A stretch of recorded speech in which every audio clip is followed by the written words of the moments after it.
Good morning dear students. आज unit third सी start करेंगे हम अर्थ मैग्नेटिज्म एंड मैग्नेट्स। तो मैग्नेट्स पहले ये समझा जाता था कि अर्थ के अंदर कोई भी मैग्नेट छुपा हुआ है जिसकी वजह से अर्थ अपनी ओर अट्रैक्ट करती है, लेकिन ऐसा कुछ भी नहीं है। अर्थ ग्रेविटी की वजह से कोई भी ऑब्जेक्ट ऊपर से गिराते हैं तो नीचे की तरफ गिरता है। तो हम मैग्नेट के बारे में पढ़ते हैं और अर्थ मैग्नेटिज्म्स के बारे में पूरी डिटेल से इस चैप्टर के अंदर पढ़ेंगे। अर्थ के अंदर क्या क्या इंटीरियर पार्ट के अंदर मोल्टन रॉक्स वगैरह जो पाई जाती थी उनकी वजह से वो मैग्नेटिक फील्ड का बिहेव करती है। ठीक है, तो इस प्रकार की कहानियाँ आगे आएंगे अर्थ मैग्नेटिज्म के बारे में लास्ट में। पहले है मैग्नेट के बारे में। दक्षिण अफ्रीका के जो पहाड़ों के अंदर काला पत्थर होता था वहाँ से मैग्नेट निकलता था। लोग जादू किया करते थे इससे मैग्नेट से, क्योंकि वो लोग एक पार्टिकल को अट्रैक्ट कर लेता था। लेकिन एक्चुअल में पता चला कि ये मैग्नेट है और इसकी प्रॉपर्टी पता चल गई तो लोगों को पता चला कि कोई जादू वादू नहीं है। तो मैग्नेट के बारे में पहले पढ़ते, फिर अर्थ मैग्नेटिज्म्स के बारे में हम पढ़ेंगे इस पार्ट के अंदर। The things which are attract small iron bits particles toward its are called magnet. जो लोहे के पार्टिकल्स को अपनी तरफ अट्रैक्ट करता है उसको हम क्या कहते हैं? मैग्नेट। ये दो प्रकार के होते हैं, नेचुरल मैग्नेट और आर्टिफिशियल। नेचुरल मैग्नेट क्या होता है? जो नेचर के अंदर पाया जाता है उसको नेचुरल मैग्नेट कहते हैं। इसकी शेप इरेगुलर शेप पाई जाती है। आर्टिफिशियल मैग्नेट जो मानव के द्वारा निर्मित होता है which made by the man is called artificial magnet. इनकी रेगुलर शेप होती है, जैसे for example I shape, J shape, O shape. Irregular का मतलब कोई भी शेप हो सकती है नेचर के अंदर।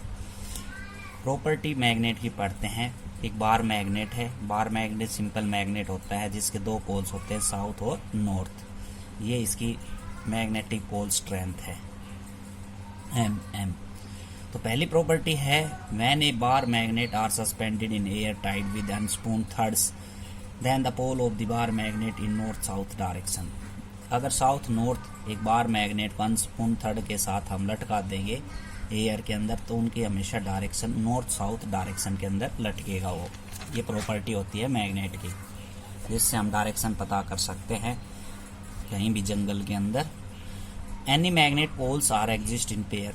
मैग्नेट हमेशा मैग्नेटिक पोल्स हमेशा पेयर के अंदर एग्जिस्ट होते हैं, जैसे साउथ और नॉर्थ। अगर उसको हम तोड़ भी दें तो उसमें ऑटोमेटिकली दो पोल्स अपने आप क्रिएट हो जाएंगे। जैसे बीच के अंदर हमने मैग्नेट को तोड़ दिया तो यहाँ पे साउथ नॉर्थ अपने आप क्रिएट हो जाते हैं। ये इसकी प्रॉपर्टी है। ठीक है, तो पेयर के अंदर एग्जिस्ट होते हैं। अगला है a bar magnet is behave earth magnetism. A bar magnet earth magnetism का बिहेव करता है। कैसे? When a bar magnet is freely suspended towards the centre of the earth its north pole behave as geography north, south pole behave as geography south. इसका मतलब ये है कि एक बार मैग्नेट को अगर हम सेंटर अर्थ के सेंटर की तरफ लटका देंगे तो इसका जो साउथ पोल है ज्योग्राफी साउथ का बिहेव करेगा, नॉर्थ पोल है ज्योग्राफी नॉर्थ का बिहेव करता है।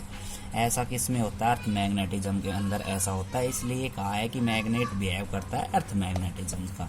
Like poles are repel each others unlike poles are attract. Charge के अंदर हमने पढ़ लिया था, सेम चार्ज होते हैं वो क्या करते हैं आपस के अंदर रिपल्सन, और जो अपोजिट चार्ज होते हैं वो क्या करते हैं? अट्रैक्शन। सेम वही बात है यहाँ पे, नॉर्थ साउथ अट्रैक्ट करेंगे और साउथ या नॉर्थ आपस में रिपेल करेंगे।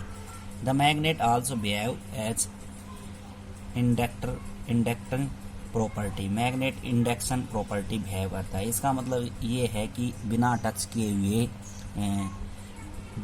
किए हुए किसी भी पार्टिकल को अट्रैक्ट कर लेना वो इंडक्शन प्रॉपर्टी होती है। जैसे चार्ज पार्टिकल के अंदर इंडक्शन की वजह से एक अनचार्ज बॉडी के ऊपर चार्ज बॉडी के पास लेके जाएंगे तो वो अब अनचार्ज बॉडी के ऊपर चार्ज आ जाता है इंडक्शन इफेक्ट की वजह से, बिना कांटेक्ट आने की वजह से। तो इंडक्शन प्रॉपर्टी बिहेव करता है मैग्नेट भी। अगला है Coulomb's law of magnetism. Coulomb's law of magnetism क्या है?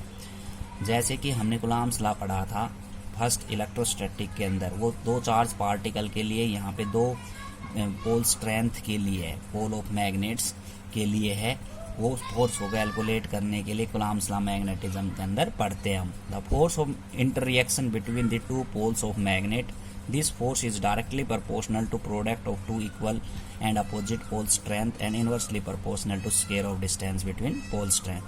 तो फोर्स किसके डायरेक्टली प्रोपोर्शनल होता है? पोल स्ट्रेंथ के डायरेक्टली प्रोपोर्शनल, उन दोनों की प्रोडक्ट के डायरेक्टली प्रोपोर्शनल, और इनवर्सली प्रोपोर्शनल किसके होता है? स्क्वायर के डिस्टेंस के बीच अंदर। मान लो ये कोई भी एक बार मैग्नेट है, इस बार मैग्नेट की पोल स्ट्रेंथ है, एक पॉजिटिव और एक नेगेटिव हो सकती है, इक्वल एंड अपोजिट। तो इन दोनों की प्रोडक्ट और इन दोनों का जो डिस्टेंस है वो आर डिस्टेंस है, तो फोर्स इनवर्सली प्रोपोर्शनल होता है स्क्वायर ऑफ डिस्टेंस के। दोनों को कंबाइन करेंगे तो थर्ड इक्वेशन बन जाएगी। प्रोपोर्शनलिटी का निशान हटा देंगे, के यूज करेंगे कांस्टेंट, और के की वैल्यू यहाँ पे म्यू नॉट अपॉन 4 पाई है, ठीक है। और म्यू नॉट अपॉन 4 पाई की कांस्टेंट वैल्यू होती है 10⁻⁷। यहाँ पे के की वैल्यू 1 हम एसआई सिस्टम के अंदर म्यू नॉट अपॉन 4 पाई ले लेते हैं, और सीजीएस सिस्टम के अंदर के बराबर 1 ले लेते हैं।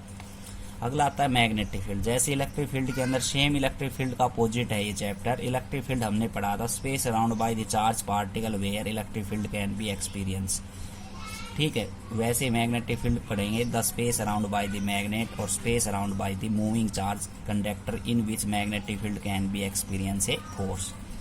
इसका मतलब क्या है कि मैग्नेट के चारों ओर का स्पेस जहाँ पे चुंबक अपनी ताकत दिखाता है उसको मैग्नेटिक फील्ड कहते हैं, चुंबकीय क्षेत्र कहते हैं।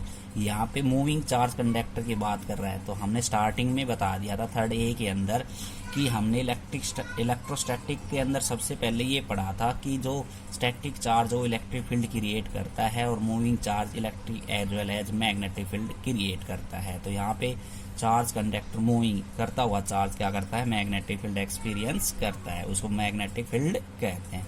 मैग्नेटिक फील्ड लाइन सेम हमने इलेक्ट्रिक फील्ड लाइंस पढ़ी थी, वैसे मैग्नेटिक फील्ड लाइंस है। It is the imaginary hypothetically curved और स्ट्रेट लाइन। ये काल्पनिक रेखाएं होती हैं, कर्व भी हो सकती हैं, स्ट्रेट भी हो सकती हैं। व्हेन वी ड्रा टेंजेंट, जब इन लाइन पे हम टेंजेंट ड्रा करते हैं, then they will give the direction of magnetic field. तो वो किसकी डायरेक्शन देता है? मैग्नेटिक फील्ड की डायरेक्शन देता है। तो आज के लिए इतना ही, कल आगे इसकी प्रॉपर्टी पढ़ेंगे। Thank you.